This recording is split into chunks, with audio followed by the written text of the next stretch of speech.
जय गंडकी महारानी की जय हो, देवघाट धाम की जय हो। जय श्रीमन नारायण।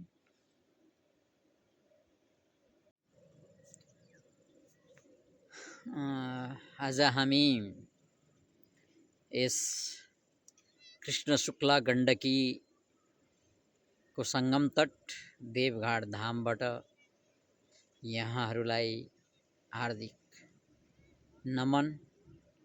जय श्रीमन नारायण को सुमधुर अभिवादन सहित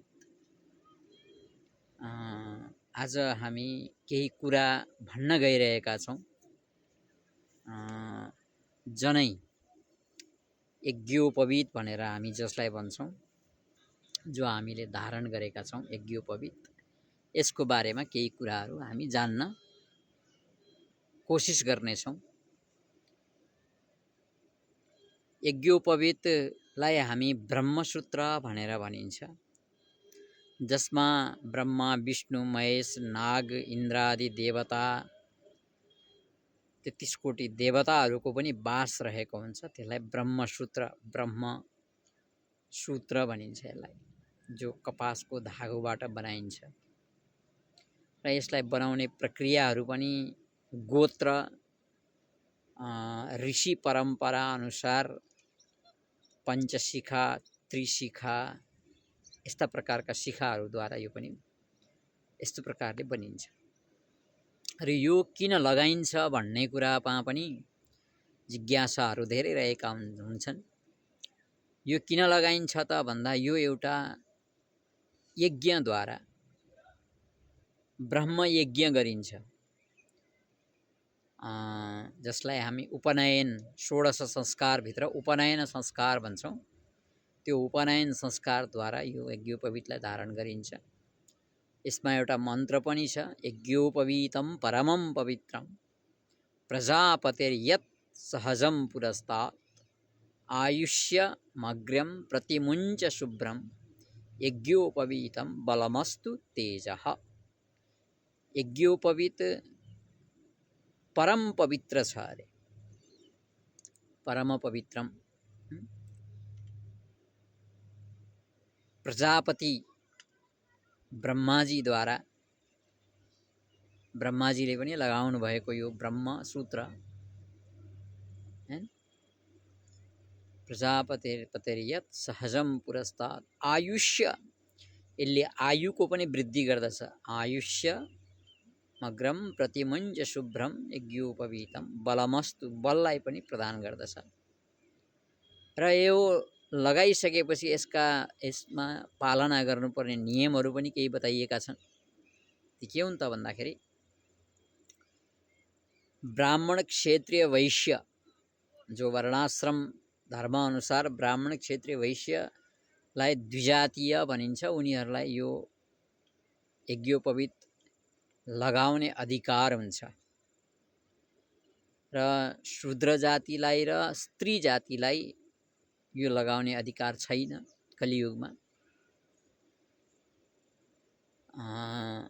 र द्विजातीयहरूले लगाइसकेपछि, जसले ब्रह्मयज्ञ गरेर जनौ धारण गर्नुहुन्छ, उहाँहरूले पालना गर्नुपर्ने नियमहरू के छन् त अब यज्ञोपवीतका भन्दाखेरि सभ्य, हरेक अवस्थामा सभ्य रहने, माने यता देब्रे काँधमा राखेर दाहिनेपट्टिको नाभिभन्दा तल यज्ञोपवीत जानु हुँदैन। त्यहाँभन्दा तल गएपछि त्यसलाई अशुद्ध मानिन्छ। र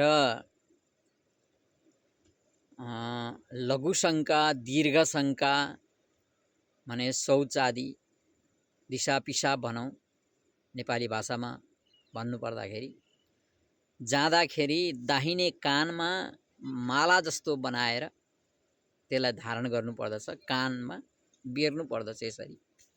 त यो जनौ कानमा बेरिसकेपछि यहाँबाट हाम्रो एउटा नसा हुन्छ कानको पछाडि, त्यो नसामा प्रेसर परेपछि त्यो नसा हाम्रो मलमूत्रद्वारसम्म रहेको हुन्छ।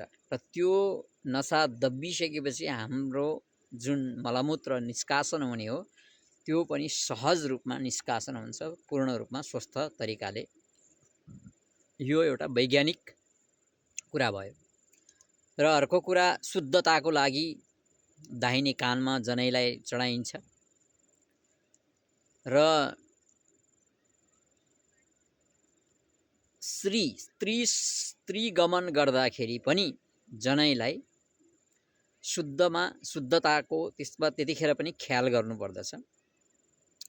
र शुद्धताको ख्याल कसरी गर्ने त भन्दाखेरि जनैलाई माला जस्तो बनाउने, हातबाट झिकेर गलामा लगाएर, अब सकिन्छ कानमा बेर्ने अथवा नभए पनि मालाको आकार दिएर त्यसलाई चाहिँ शिरमा राख्नु पर्दछ, किनकि त्यो सम्भोग गर्दाखेरि अशुद्ध नहोस् भन्ने उद्देश्यले। र त्यसपछि गएर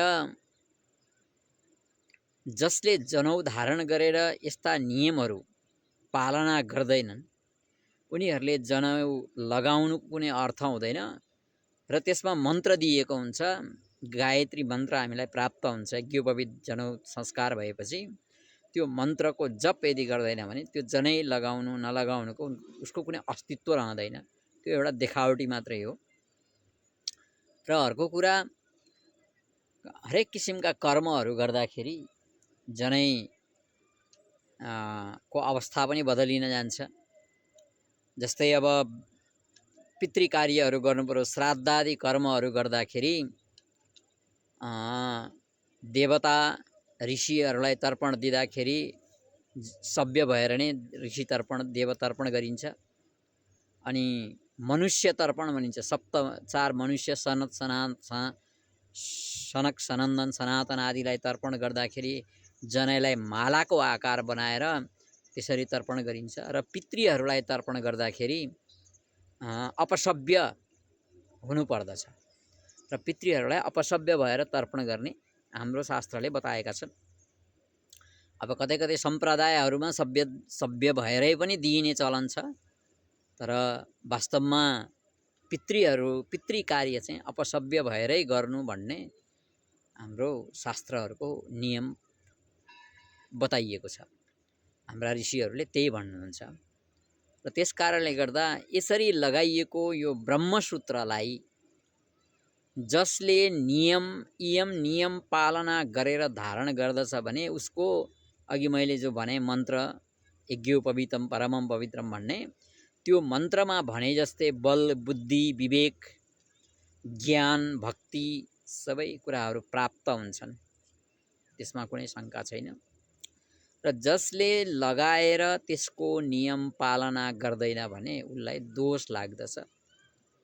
ब्रह्म हत्या जस्तो पाप पनि उसलाई लाग्दछ, किनभने त्यो यज्ञद्वारा धारण गरिएको हुन्छ।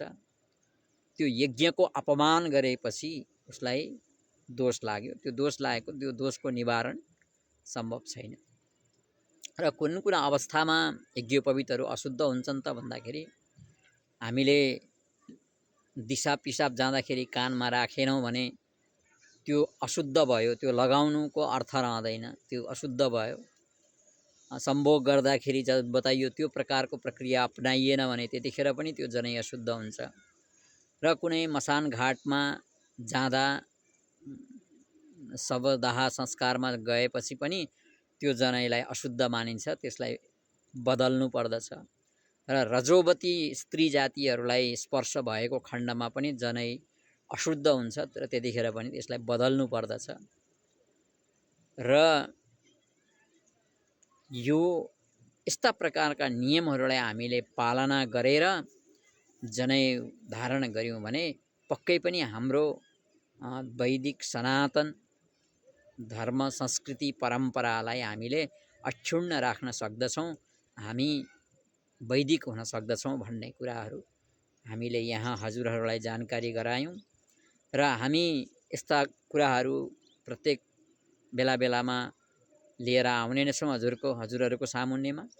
र मेरो यो युट्युब च्यानल भक्ति ज्ञान वैराग्य, टिकटक भक्ति ज्ञान वैराग्य, फेसबुक पद्मनाभ स्वामी आदि पिताम्बर नाम गरिएका छन्, त्यसलाई पनि हजुरहरूले फलो गर्नुहोला, सब्सक्राइब गर्नुहोला भन्दै अहिलेलाई मेरा 2 वाक्यहरू र छोटो वाक्य यहीँ समाप्त गर्दछु।